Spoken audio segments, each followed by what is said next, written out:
परिचय। आइए बच्चों, एक खेल खेलें। उस छात्र को पुरस्कार मिलेगा जो मेरे द्वारा छिपाए गए चॉकलेट के डिब्बे को खोज लेगा। सर, लेकिन हम इसे कैसे खोजेंगे? क्या आप हमें कोई सुराग देंगे? नहीं सागर, कोई सुराग नहीं मिलेगा। तुम्हें अपने आप खोजना है। तुम क्या सोचते हो? ये आसान है। सर, मुझे नहीं लगता है पूरी कक्षा इसे खोजेगी और इससे अव्यवस्था फैल जाएगी। सागर, तुम सही हो। इसी प्रकार जब हम तत्वों को खोजते हैं तो एक अव्यवस्था हो जाती है। आओ, मैं तुम्हें इसके बारे में विस्तार से बताऊं। बच्चों, इस पाठ में हम यह सीखेंगे कि किस आधार पर तत्वों का वर्गीकरण किया जाता है। उद्देश्य। इस पाठ के अंत में आप निम्न करने में सक्षम हो जाएंगे। तत्वों के वर्गीकरण के प्रारंभिक प्रयास का वर्णन करना, मेंडेलीव की आवर्त सारणी का वर्णन करना, आधुनिक आवर्त सारणी का वर्णन करना, तत्वों के वर्गीकरण के प्रारंभिक प्रयास। आरंभिक काल में वैज्ञानिक तत्वों को पूर्णतः धातु या अधातु होने के आधार पर वर्गीकृत करते थे। इस वर्गीकरण की अपनी सीमाएं थीं। सभी तत्व केवल दो वर्गों में विभाजित थे। इस कारण धातुओं का समूह बहुत विशाल हो गया। कुछ तत्वों में धातु और अधातु दोनों के गुण थे। उन्हें किसी भी वर्ग में नहीं रखा जा सकता था। इसके कारण तत्वों के वर्गीकरण में किसी प्रतिरूप या नियमितता की पहचान और फिर वर्गीकरण की आवश्यकता बढ़ गई। डायबेराइनर के त्रिक।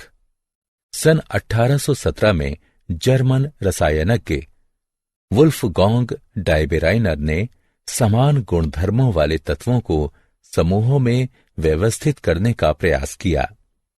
उन्होंने 3-3 तत्व वाले कुछ समूहों को चुना एवं उन समूहों को त्रिक कहा। डायबेराइनर ने बताया कि त्रिक के तीनों तत्वों को उनके परमाणु द्रव्यमान के आरोही क्रम में रखने पर बीच वाले तत्व का परमाणु द्रव्यमान अन्य दो तत्वों के परमाणु द्रव्यमान का लगभग औसत होता है। उदाहरण के लिए कैल्शियम Ca 40, स्ट्रोंटियम Sr 88 एवं बेरियम Ba 137 के त्रिक में पहले और तीसरे तत्व के द्रव्यमानों के मध्य दूसरे तत्व के द्रव्यमान के बराबर है, यानी 40 जमा 137/2 बराबर 88 म्यू। क्या आप जानते हैं? जर्मन लेखक गोइथे डायबेराइनर के दोस्त थे। वो डायबेराइनर का व्याख्यान नियमित सुनते थे और उनकी केमिकल एफिनिटीज के सिद्धांत का प्रयोग उन्होंने अपनी 1809 के प्रसिद्ध लघु उपन्यास इलेक्टिव एफिनिटीज में किया था। न्यूलैंड्स का अष्टक सिद्धांत। डायबेराइनर के शोध ने दूसरे वैज्ञानिकों को भी तत्वों के वर्गीकरण के लिए प्रेरित किया। त्रिक ज्यादा उपयोगी नहीं थे क्योंकि वो एक साथ केवल 3 तत्वों को वर्गीकृत करते थे। सन 1866 में अंग्रेज वैज्ञानिक जॉन न्यूलैंड्स ने खोज की कि जब तत्वों को परमाणु द्रव्यमान के आरोही क्रम में व्यवस्थित किया जाता है तो प्रत्येक 8वें तत्व का गुणधर्म पहले तत्व के समान होता है। इसे अष्टक सिद्धांत कहा गया। इससे केवल कैल्शियम तक के तत्वों को इस क्रम में व्यवस्थित किया जा सकता था, यद्यपि उस समय तक 60 से ज्यादा तत्व ज्ञात थे। क्या आप जानते हैं, दूसरे वैज्ञानिकों की तरह ही न्यूलैंड्स भी समान भार और परमाणु भार का प्रयोग करते समय अर्थ विभेद नहीं करते थे और 1863 में अपने शोध पत्र में उन्होंने अपने पूर्वजों द्वारा प्रयोग किए गए मान का ही प्रयोग किया। इस पद को अब सापेक्षिक परमाणु द्रव्यमान कहते हैं। मेंडेलीव की आवर्त सारणी। रूसी रसायनज्ञ डिमित्री मेंडेलीफ ने खोज की कि परमाणु द्रव्यमान तथा रासायनिक गुणधर्म में समानता के आधार पर आरोही क्रम में रखने पर तत्वों का क्रम आवर्ती होता है। 1869 में उन्होंने अपने प्रेक्षण को मेंडेलीफ का आवर्त सिद्धांत में व्यक्त किया। उन्होंने ये खोज भी की कि प्रत्येक आवर्ती फलन एक निश्चित अंतराल के बाद खुद को दोहराता है। अतः आवर्त सिद्धांत के अनुसार तत्वों को उनके परमाणु द्रव्यमान के अनुसार आरोही क्रम में व्यवस्थित करने पर तत्व का रासायनिक और भौतिक गुण एक अंतराल के बाद स्वयं को दोहराता है। आवर्त सिद्धांत के आधार पर तत्वों की व्यवस्थित सारणी को आवर्त सारणी कहते हैं। मेंडेलीफ ने सभी तत्वों को उनके द्रव्यमान के आधार पर आरोही क्रम में एक क्षैतिज पंक्ति में व्यवस्थित कर दिया, जब तक कि उन्हें ऐसा तत्व नहीं मिल गया जिसका गुणधर्म पहले तत्व जैसा था। उन्होंने इस तत्व को पहले तत्व के नीचे लिखा और इस तरह तत्वों की दूसरी पंक्ति प्रारंभ की। इस तरह वो सभी ज्ञात तत्वों को उनके गुणधर्म के आधार पर वर्गीकृत करने में सफल रहे। परिणामतः वे पहली आवर्त सारणी बनाने में सफल रहे। मेंडेलीफ की आवर्त सारणी की विशेषताएं।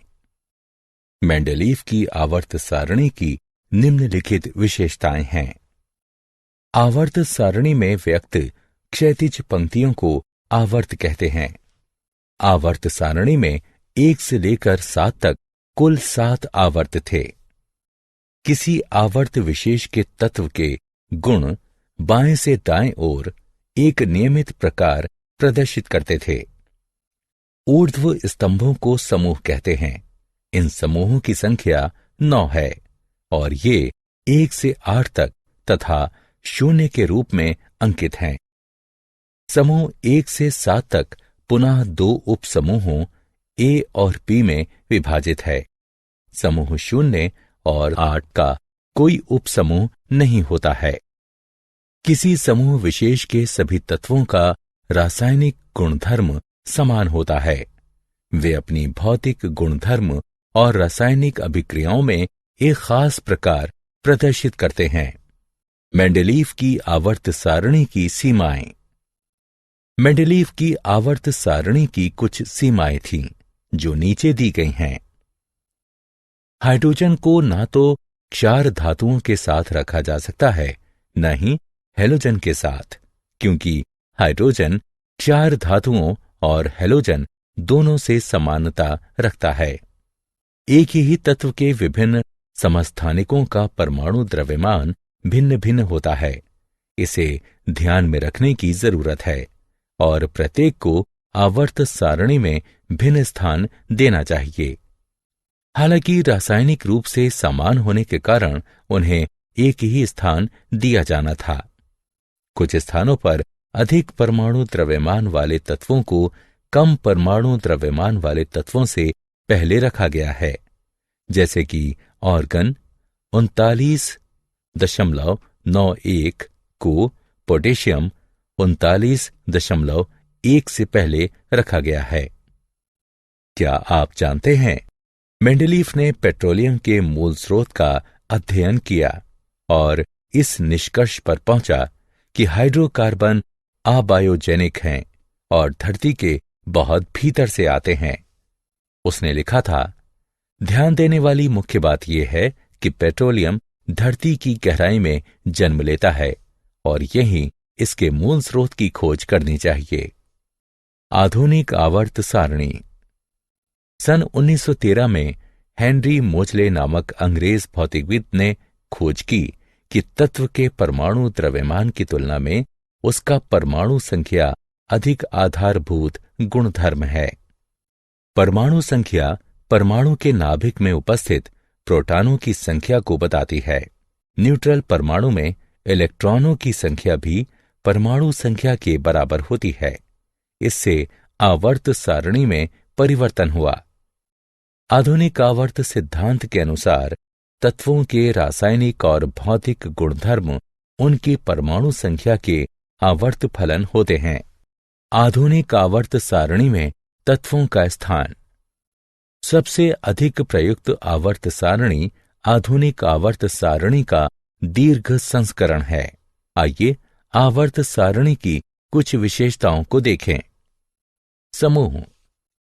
आवर्त सारणी में 18 स्तंभ हैं। इन स्तंभों को समूह कहते हैं। समूहों के सबसे बाएं तरफ तत्व क्षार तत्व हैं और सबसे दाएं तरफ नोबल गैसें हैं। समूह के सभी तत्वों का इलेक्ट्रॉनिक विन्यास समान होता है और संयोजकता इलेक्ट्रॉनों की संख्या भी समान होती है। आवर्त। आवर्त सारणी की 7 पंक्तियां आवर्त कहलाती हैं। प्रत्येक आवर्त में एक नया कोश भरा जाता है। आवर्त संख्या उस कोश की भी संख्या होती है जिसका भरा जाना शुरू हुआ है। आधुनिक आवर्त सारणी की प्रवृत्तियां।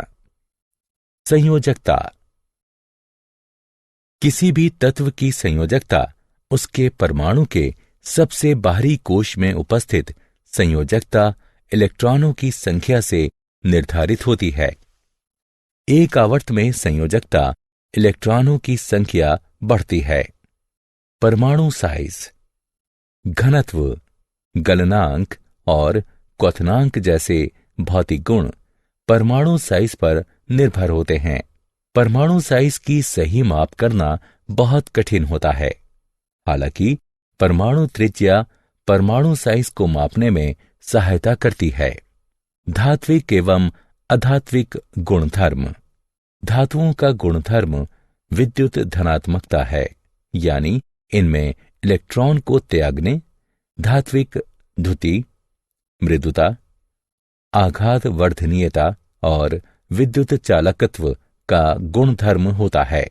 किसी तत्व की धात्विक गुणधर्म इस बात पर निर्भर होती है कि वो कितनी आयनन ऊर्जा उत्पन्न करती है। आयनन ऊर्जा जितनी कम होगी, विद्युत धनात्मकता उतनी ही अधिक होगी और तत्व उतना ही अधिक धात्विक होगा। सारांश।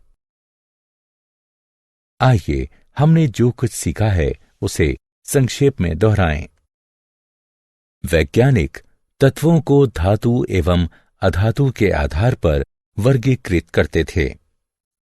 डॉबेराइनर ने समान गुणधर्म वाले तत्वों की पहचान की और उन्हें त्रिक नामक समूह में वर्गीकृत किया। न्यूलैंड्स ने तत्वों को बढ़ते परमाणु द्रव्यमान के क्रम में वर्गीकृत किया। इसे अष्टक का सिद्धांत कहते हैं। मेंडेलीफ ने आवर्त सारणी का निर्माण किया और तत्वों को उनके परमाणु द्रव्यमान के आधार पर व्यवस्थित किया।